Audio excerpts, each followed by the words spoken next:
আমরা লাশ হয়ে বের হবো ওখান থেকে।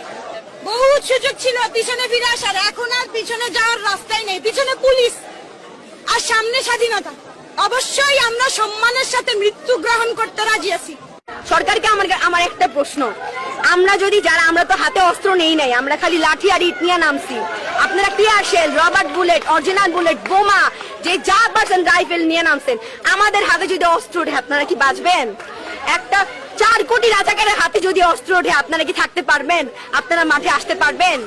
কিছুই বলা যাবে না। এটা কোথাকার আইন? কে বিচার করবে? কাদের কাছে বিচার চাওয়ার দিন আছে নাকি? মেয়াদ লাগতেছে, ঘুমাইতে পারতেছি না, খাইতে পারতেছি না, রাস্তায় বাইরে হলে কি স্টুডেন্ট পরিচয় দেওয়া যাবে না? What the hell! আমি আমার চোখের সামনে দেখেছি একটা মানুষের মুখ থেকে গড়গড় করে রক্ত বের হচ্ছে, তাকে আমরা ঠিকমতো হাসপাতালে নিয়ে যেতে পারি না। আমি আমার হাত দিয়ে বুলেট বের করেছিলাম, বুলেট।